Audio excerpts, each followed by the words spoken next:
Bonjour à toutes et à tous, je suis ravi de vous rencontrer aujourd'hui pour vous parler d'un sujet qui me tient à cœur et qui va certainement révolutionner votre vie. Combattre votre saboteur intérieur et améliorer votre force mentale. Je suis Rodolphe Tarru, je suis formateur et praticien de la technique EFT, auteur et conférencier sur cet outil thérapeutique. Mon livre L'EFT sans prise de tête est sorti il y a 1 an et demi. Ça fait environ 7 ans que j'exerce en présentiel et en visioconférence dans tout l'espace francophone, ce qui me permet d'être à Tahiti à 14 heures et au Canada à 15 heures. Je voyage gratuitement au gré des échanges. Pour parler brièvement de mon parcours, j'ai été formé par le biais de Louise Gervais et de son élève direct Joanne Desterel. Louise Gervais, c'est celle qui a traduit les écrits de Gary Craig en français, ce qui a grandement contribué à la propagation de l'EFT en France d'ailleurs. Et elle continue de transmettre l'enseignement de Gary Craig en temps réel, même à l'heure où je vous parle. J'ai enchaîné des ateliers et des conférences sur l'EFT pendant environ 2 ans et je me suis lancé dans le grand bain. D'abord praticien, puis formateur, puis auteur et conférencier, sans oublier le côté vidéaste, car j'aborde plusieurs thèmes sur l'accompagnement de l'EFT dans divers domaines sur ma chaîne YouTube qui s'intitule Professeur EFT. Je reviendrai sur mon parcours un peu plus tard, car le sabotage intérieur, vous l'imaginez bien, était bien présent sur mon parcours pour me mettre des bâtons dans les roues. Il existe un rapport de force entre le sabotage intérieur et la volonté d'action. Plus que nous appellerons le saboteur intérieur sera influent en nous, moins notre force mentale sera présente et nous poussera à l'action. Ce saboteur n'est pas présent par hasard. Il constitue en partie une protection contre les éléments stressants extérieurs qu'on pourrait rencontrer. En fait, c'est le roi de la zone de confort. Toute perturbation du train-train quotidien par une soudaine idée de changement, d'ambition professionnelle, déménagement, remise en question personnelle, toute perturbation de ce type sera considérée comme un ennemi facteur de stress. Et le saboteur prendra tous les moyens à sa disposition pour vous empêcher tout projet. S'il doit vous rendre malade, courbaturé, fatigué, vous envoyer dans la tête toutes les croyances limitantes en stock, il le fera pour que vous restiez dans votre bulle. Il peut anéantir toute force mentale. C'est son job. Et plus vous êtes dans une zone de confort depuis longtemps, et plus le saboteur est fort, plus il est balèze. Il a été renforcé avec les années, il vous connaît par cœur, il connaît les armes pour vous décourager à toute idée de changement. Je voulais maintenant vous parler de l'exemple de Sylvestre. Sylvestre, c'est un jeune boulanger, sportif, social, le sourire, toujours prêt à aider. Il s'avère qu'il est sportif, très sportif. Il a le don pour soulever des charges lourdes. Il fait partie d'un club privé de musculation. Le coach principal est champion du monde de la discipline. Imaginez. Le stade aide Sylvestre à s'entraîner dur. Et le coach, lui, il voit que Sylvestre a les capacités d'aller au championnat de France. Lui, Sylvestre, il n'y va pas pour faire une carrière. Lui, il n'y croit pas du tout. Mais il se dit que participer à une compétition pour le fun, allez, pourquoi pas.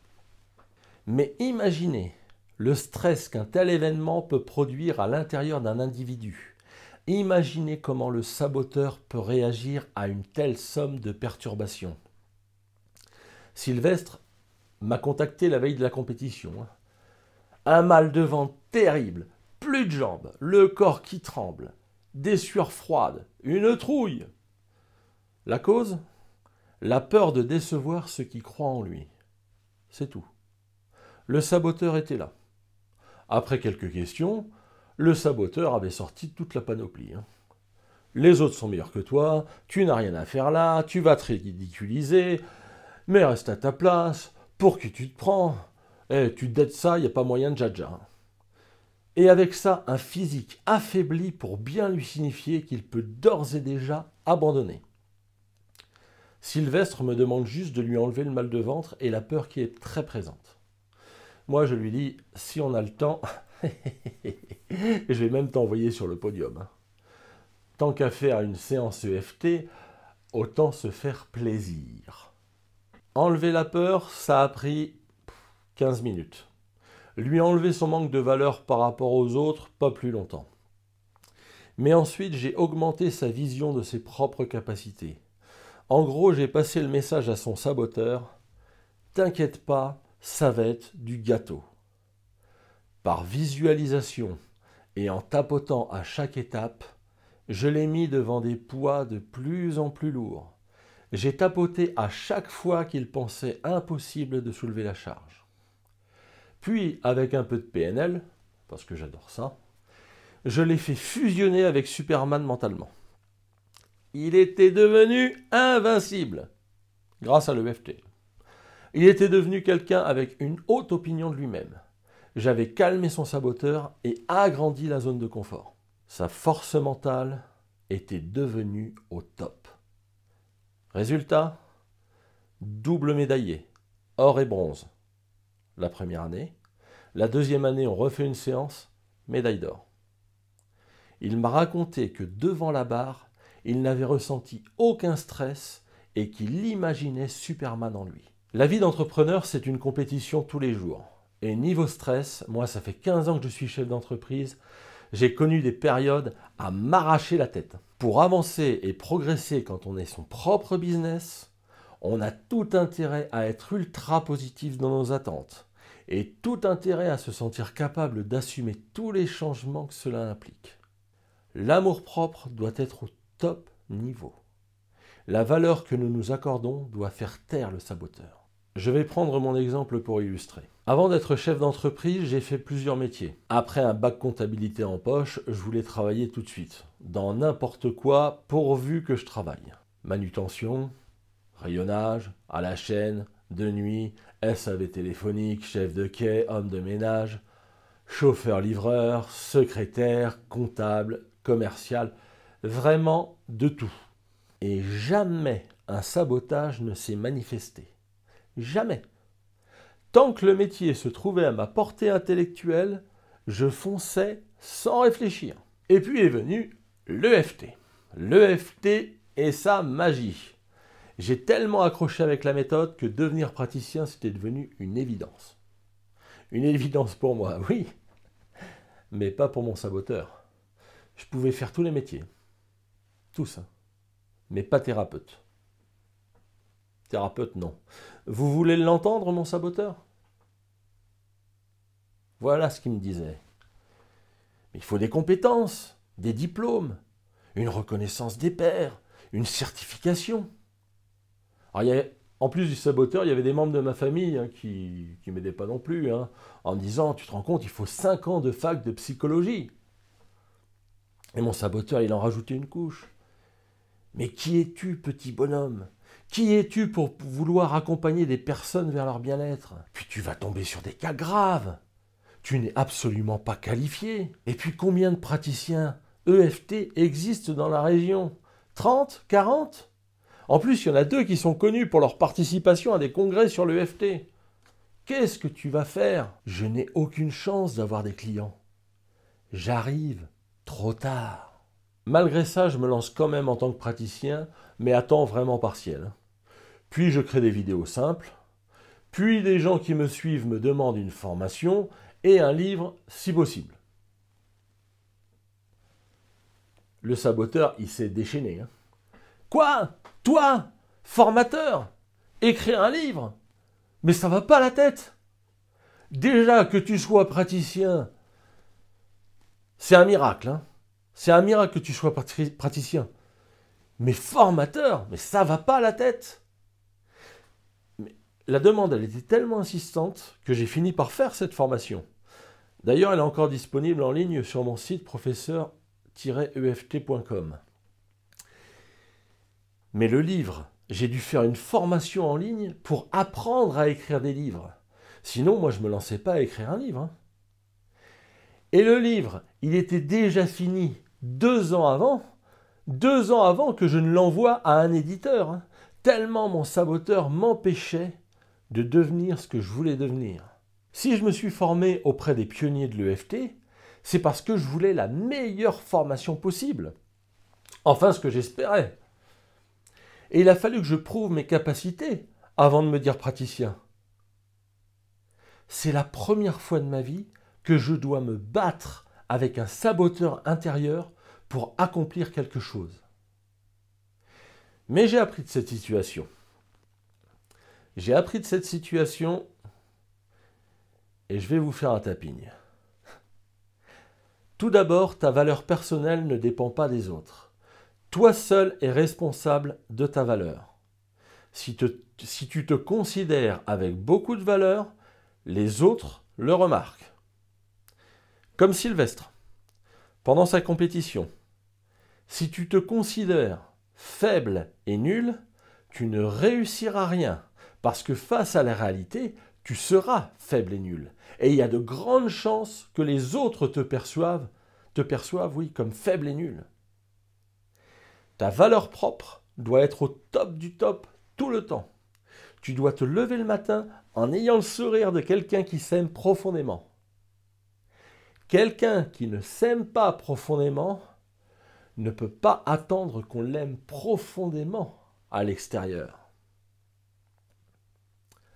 Comment avoir la force mentale d'accomplir les choses si on se dévalorise avant même d'avoir commencé? Alors vous allez me dire, c'est bien gentil ton baratin, mais comment je fais moi pour m'aimer au top alors que je galère, que j'ai souvent envie de m'insulter, de me gifler, que j'ai pas une minute à moi, que c'est déjà difficile d'avoir du temps pour prendre soin de soi, comment je fais pour m'aimer? J'ai bien compris le message. Et c'est pour ça que je vous propose aujourd'hui de faire de l'EFT pour augmenter votre valeur. Nous allons faire un tapping, voire plusieurs tappings, et je vais vous aiguiller sur plusieurs pistes pour que vous puissiez continuer le travail plus tard. Pour faire ce tapping, je vais vous demander un effort d'imagination. Pour cela, mettez-vous dans une pièce où on ne vous dérange pas. Soyez ici et maintenant avec moi, rien qu'avec moi. J'adore faire ça. Vous allez fermer les yeux et prendre une grande inspiration. Et expirer tranquillement. Maintenant, imaginez-vous devant un miroir. Que voyez-vous dans ce miroir? Est-ce que tout vous plaît dans ce reflet? Si vous deviez donner une valeur à ce que vous voyez dans ce miroir, entre 0 et 10, 10 c'est parfait. 0, ça ne vaut absolument rien. Combien vaut ce que vous voyez? Dites votre note à voix haute.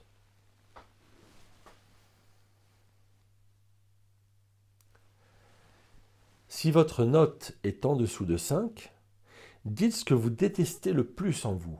Pensez à ce qui vous fait croire que vous avez cette valeur si faible. Sachant que pour moi, ceux qui valent entre 0 et 5, ce sont les tueurs en série, les violeurs, les voleurs et certains hommes politiques. Pour moi, hein. Mais c'est votre note. Votre saboteur, il a mis un curseur, vous n'y pouvez rien. Il vous met une valeur, votre saboteur. Si vous êtes entre 5 et 10, notez le pourcentage qui vous manque pour être à 100% de votre valeur maximum. Exemple, si vous êtes à 7 sur 10, il vous manque 30% de valeur pour arriver à 100%. Vous avez compris? Si vous êtes à 7, il manque 30% pour arriver à 100. Ouvrez les yeux à présent, nous allons tapoter ensemble. Vous mettrez votre pourcentage personnel pendant le tapping. Je ne peux pas le mettre pour vous, votre pourcentage. Je vous invite à tapoter avec moi. Vous faites les mêmes gestes, vous répétez les mêmes phrases et surtout, vous gardez les yeux ouverts. Vous êtes ici et maintenant. Si vous êtes entre 5 et 10, le premier tapping vous concerne. Pour ceux qui sont en dessous de 5, ce sera le tapping suivant. J'ai choisi cet ordre-là. Premier tapping pour ceux entre 5 et 10. Vous êtes prêts? On est parti. Même si ma valeur est de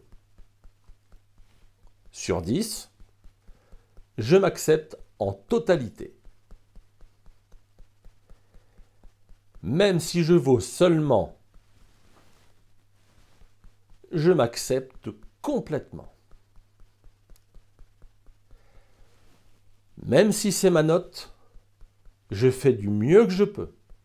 Et si je savais faire autrement, je le ferais.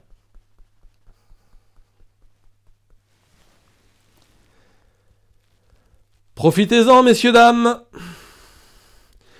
Profitez-en, je suis en solde. Moins 10, moins 20, moins 30, moins 40, moins 50%. En même temps, c'est normal, hein, je ne suis plus de première jeunesse. Je commence à décrépir. Je suis en solde. Dépêchez-vous. Ça commence à sentir le sapin. Vous allez faire le même exercice en fermant les yeux, en inspirant profondément et en imaginant votre reflet dans le miroir. Votre valeur a-t-elle bougé? Normalement, oui. Tant que la valeur n'est pas à 10 sur 10, recommencez le tapping sans modération. Si votre saboteur vous empêche malgré tout d'atteindre la note 10, n'hésitez pas à me contacter pour vous propulser au sommet. Parce que des fois, il y a des petites résistances qu'on ne peut pas faire tout seul. Passons maintenant au tapping pour ceux qui sont en dessous de 5 sur 10. Sachant que si vous êtes à 0 ou si c'est un score négatif qui est sorti, courez voir votre praticien EFT préféré, ce n'est pas normal. Ce n'est pas normal du tout que vous soyez à 0 ou en dessous. C'est plus que du sabotage et vous avez besoin d'un suivi sérieux. Par contre, si vous êtes entre 1 et 4 environ, je vous invite à ce tapping. Vous êtes prêts?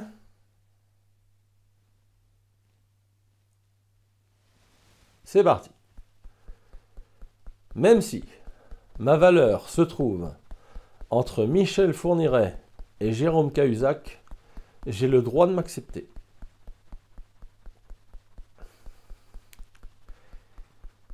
Même si j'ai la même valeur que Jonathan Daval, j'ai le droit au respect. Même si je me donne la valeur d'un caddie de supermarché, pratique mais pas indispensable, je m'accepte. Allez, entre Nordal-Lelandais et Guy Georges, bien en dessous d'Hitler, hein, parce qu'aujourd'hui encore, Hitler, il a des millions d'admirateurs. Hein. S'il revenait, il ferait fureur. Oui, la valeur d'un caddie, du contenant avec rien à l'intérieur. Bref, pas grand-chose.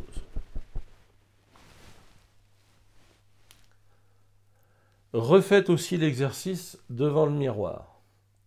Fermez les yeux. Inspirez profondément. Imaginez ce miroir. Que voyez-vous? Votre valeur a évolué? Tant mieux. N'hésitez pas à refaire ce tapping. Et le premier tapping si vous êtes passé au-dessus de 5 sur 10. Bien évidemment, vous retournez au premier. Vous m'avez senti légèrement dans la provocation pendant ce tapping et avec un brin d'humour. Mais sachez que c'est un moyen efficace de faire comprendre à votre saboteur que vous valez beaucoup plus que lui ne le pense. Beaucoup plus. Et si vous le devez le secouer avec de la provocation, secouez-le. Ce genre de tapping, il est très important. Dès que vous avez un coup de mou, n'hésitez pas à aller voir devant le miroir si votre note a baissé à cause d'un événement ou une pensée limitante. Votre haute valeur fait taire votre saboteur et vous donne une force mentale incroyable. Quelles que soient vos peurs, vos préjugés quant à l'avenir, faites de l'EFT pour anéantir tout ce qui vous empêche d'avancer, toute image néfaste que vous auriez de vous. Faites aussi ce qu'on appelle le processus de paix personnelle ou la procédure de paix personnelle, selon les écoles, pour enlever de votre esprit tous les événements désagréables de votre vie. Ainsi, vous allez aimer votre vie, vous aimer vous, et votre force mentale sera prête à affronter n'importe quelle situation. Vous aurez en bonus un exercice inédit pour anéantir son saboteur intérieur et le faire taire à jamais. Mais je vous laisse la surprise du bonus, bien évidemment. Je vous remercie infiniment d'avoir suivi cette petite vidéo, que j'ai essayé de faire le plus naturellement possible. Je vous remercie vraiment de m'avoir écouté. Vous pouvez me retrouver sur à peu près tous les réseaux sociaux. Je serai heureux de discuter avec vous sur ce thème ou sur d'autres. Portez-vous bien. N'oubliez pas que quand on veut très fort quelque chose, on finit toujours par y arriver. Et je vous dis à très bientôt.